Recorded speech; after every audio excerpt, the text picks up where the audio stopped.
would you do if someone rang and asked if Randy Pobst could lap their McLaren P1 around Mazda Raceway Laguna Seca? You'd probably say yes, and how about a Porsche 918 Spyder and Ferrari LaFerrari join as well?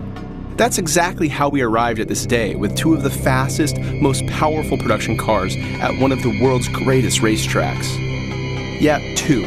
What happened to the LaFerrari? Well, while McLaren was happy to send technical support and Porsche supply a 918, Ferrari refused to grant permission for hot laps and data acquisition to the owner of the LaFerrari we had lined up. A truly unfortunate decision. The day is no less special, as the P1 and 918 represent the future of the sports car. Both are completely carbon fiber from tub to body panels. Both have small displacement, high-revving V8s packed between their passenger compartments and rear axles. They both use twin-clutch transmissions, carbon ceramic brakes, and active aerodynamics. They both have around 900 horsepower. But best of all, both are plug-in hybrids with real EV modes. And now we get to find out what they'll do at the same track on the same day with the same highly skilled driver.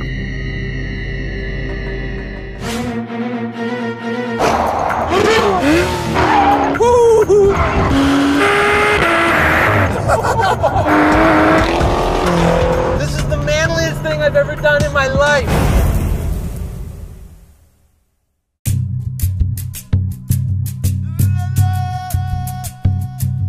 In an effort to level the playing field, we fueled both cars at the same gas pump, and Tire Rack supplied factory-spec rolling stock. The P1 got the most aggressive tires owners can get from the factory, Pirelli P0 Trofeo Rs, and they came heat-cycled.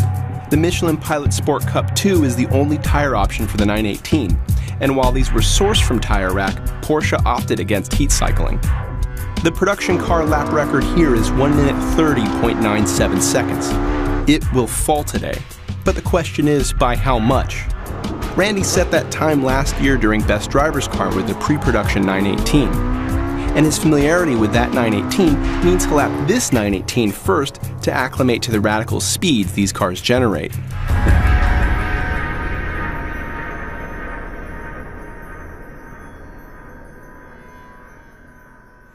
All right, Randy, you know the 918. You have the lap record, the production car lap record with the car here, and we're gonna see if we can beat it. So this compared to the P1, they're both carbon fiber tubs. They're both V8s. This one is naturally aspirated, but flat plane crank like the P1.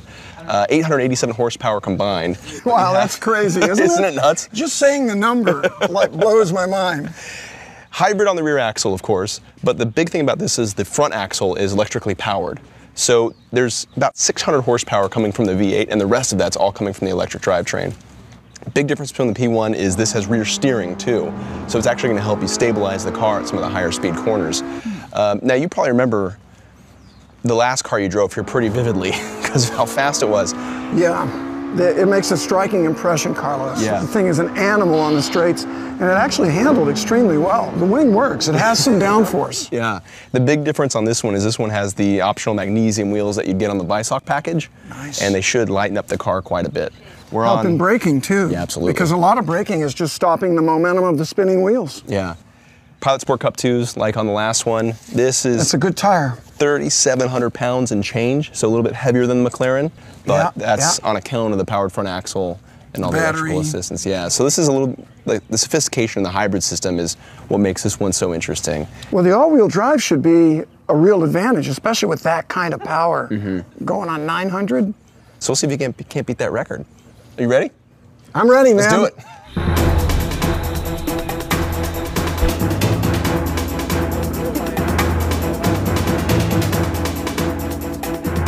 Okay, good. Randy's going out on the track. Track it hot. I'm heading down pit lane at Mazda Raceway Laguna Seca in a brand new Porsche 918, making 887 horsepower. That's more gas horsepower than the Carrera GT had, and more electric horsepower than the power of the original 930 Turbo in one car. Ha! Gotta love that.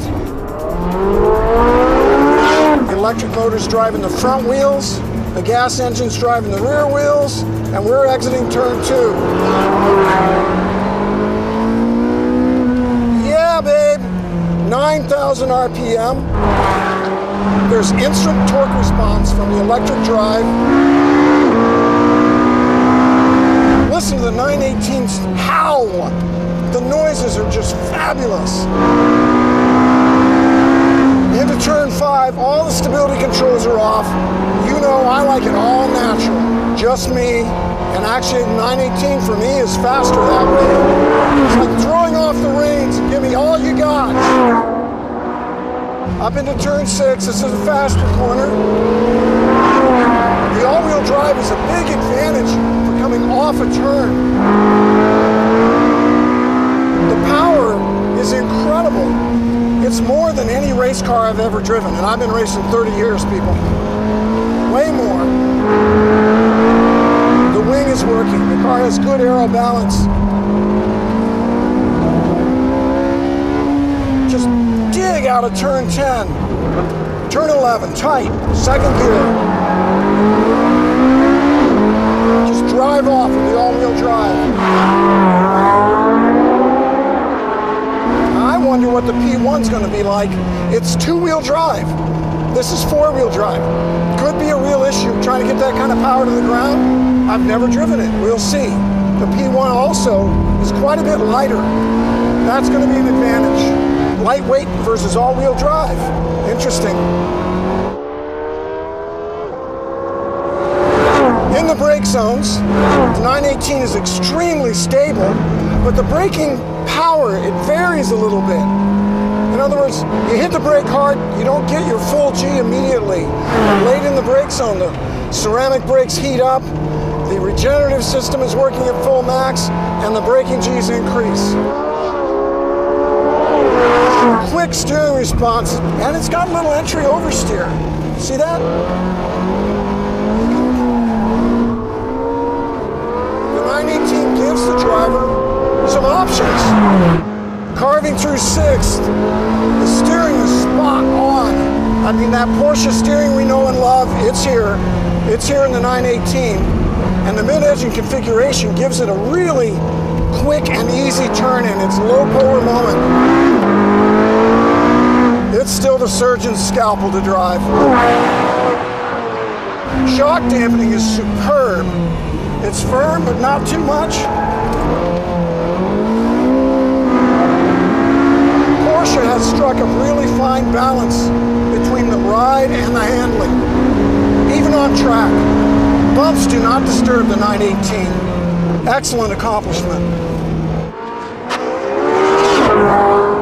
Man, I hate this car because I'm spoiled now. I want everything to run like this. The 918 is an extremely sophisticated, extremely powerful hybrid supercar. I mean, we used to think hybrids were Toyota Prius, 50 miles per gallon. But guess what? Now the hybrids are the fastest cars on Earth, using the electric motors to augment some fantastic race-to-ride power plants. And now for the 918's Hot Lap, presented by Tire Rack.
Laguna Seca. A shockingly fast performance. It beats the pre-production 918 from last year by 1.07 seconds.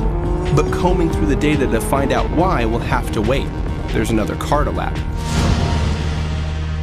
After the 918, finally, the McLaren P1. Now, you haven't driven this car, right? Yeah, finally. I've heard so much.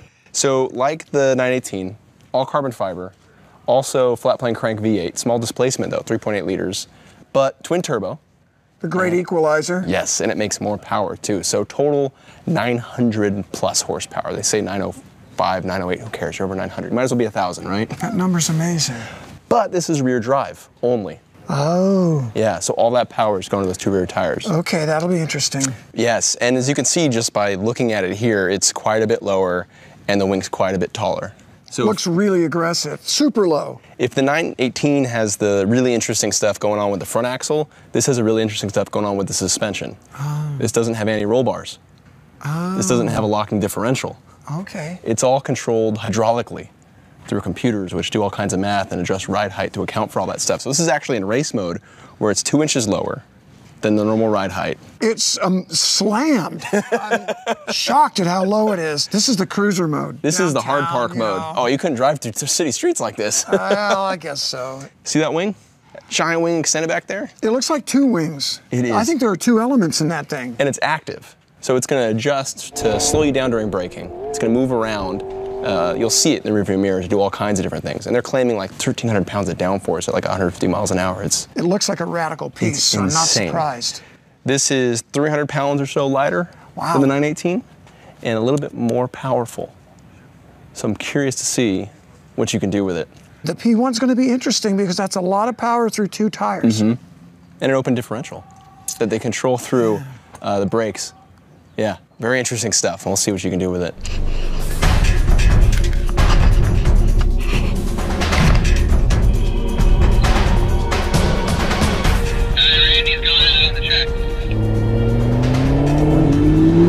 Heading out on the track in the McLaren P1. Oh, torque. Oh, I love that sound when I pop off the gas and I can hear the turbo pop. McLaren's got a couple of turbos pushing air into a V8 flat plane crank. It cooks. God, that power feels so good, it's going to be hard to go back to a normal car. Look at that thing. Okay, that run was from 90 to 130, just like that. Time it. Amazing car. The acceleration rates are just mind-blowing. It's a whole nother category of car, and it climbs this hill up on the way to the corkscrew like no other car I've ever driven here. It doesn't feel like a hill, it's amazing. It's like a rocket launch, straight up. Acceleration of the P1 feels stronger than in the 918, but not coming off a corner. You see the 2-wheel drive, that can knock you sideways with this kind of power. That 918 digs off with all-wheel drive. This McLaren is a wilder car than the Porsche 918. Takes everything those Pirellis have to give, but sometimes it's just too much for 2 wheels to handle. And you know what? That makes this P1 a real driver's car. You gotta be careful with that gas pedal. Like Spider-Man, with great power comes great responsibility. You gotta roll it in. There you go, keep it hooked up. Braking is strong, but there's a lot of ABS intervention. The Porsche has smoother braking. Down to turn 2, takes a lot of steering. The McLaren is stable on the way in, and it is very firm. I can feel the front end bouncing a little bit. Even on a racetrack like Mazda Raceway, that is very smooth. It is stiff, very race car-like. The McLaren feels light at the wheel. Steering is accurate, of course, but you need a lot of it. You need a lot of steering input to get the car into a corner.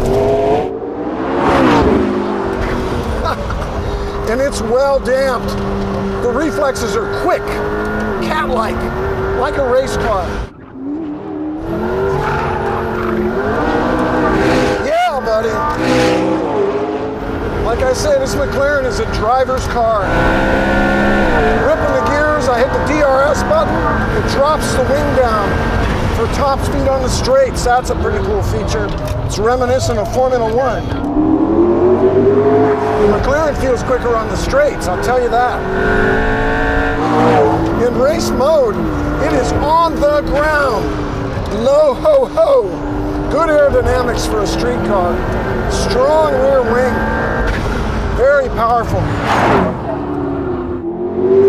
The corkscrew here, the Porsche has a big advantage coming off the jump because of its all-wheel drive. The McLaren is more stable on the way into the corner than the 918. The 918 is more stable on the way out of a corner than the McLaren. The McLaren has a very racy feel that is incredibly satisfying.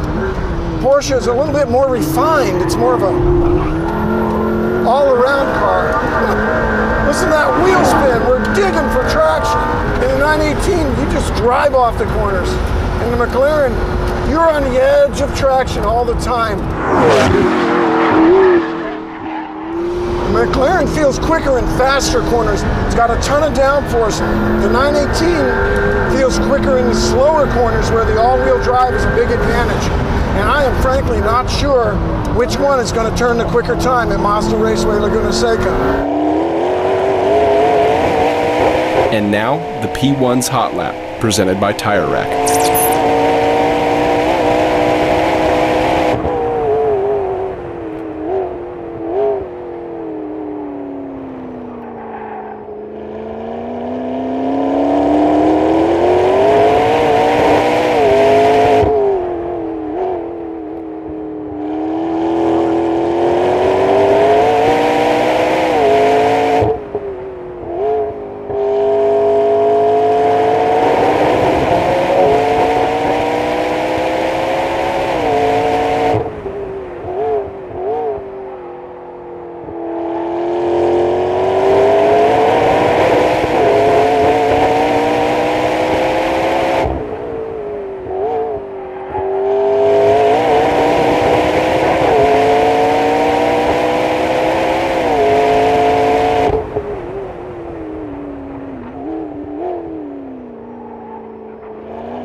The P1 is radically fast. We hear wheel spin every single time Randy flies over turn 1. He loves the car, but it isn't faster than the 918. The McLaren people are surprised. The Porsche people are surprised. Everyone's surprised. The McLaren people change tire pressures. An engineer says the Pirellis take 4 or 5 adjustments before they settle. The P1 goes out for more laps and comes in for more adjustments. We install another set of Trofeo Rs. After that, more laps, more pressure changes. The P1 goes no faster than its 130.71 lap set on the first set of tires. The P1's incredible power-to-weight ratio showed up on all the straights. It did 155.5 miles an hour over turn 1, which has to be a record for a car on street tires. The 918 gained an advantage in major braking zones, especially into turn 2, the corkscrew, and turn 11. The data shows the 918 entering brake zones consistently later and harder than the P1, which is something Randy noticed from the seat of his pants. What aided the 918 most was its ability to power out of the low-speed corners harder. While the 918 accelerated out, Randy had to work the P1 hard for traction. Despite the work, he loved the experience. Holy mackerel! Wow, now that's a really different personality from that 918. Love it. But man, it's just, you gotta be on it. Yeah. You know, you're in there and the rears are right on the edge of their grip and pulling gears. It's a driver's car. Yeah.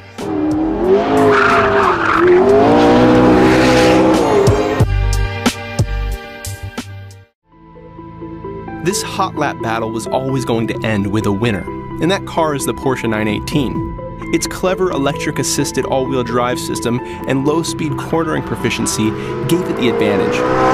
It's an incredible performance from an incredible car. While there's undoubtedly some disappointment in Woking, this McLaren remains just as wonderful. It's still the quickest accelerating car we've ever tested and faster than any other production car we've ever lapped here. Randy enjoyed driving it more too. There may be an 0.8 of a second gap between the 918 and the P1, but there's a 3-second gap to the next fastest car at this track. And focusing too much on the small amount of time that separates the 918 and the P1 almost does a disservice to their accomplishments. Here we have two plug-in hybrid street cars with EV modes on street tires, posting lap times that would qualify them mid-pack at most sports car races here. They've jumped far ahead of other normal fast cars at this track, seemingly leapfrogging a few years of car development and technological improvements. McLaren and Porsche have leaped far ahead into the future, blazing a trail for everyone else to follow.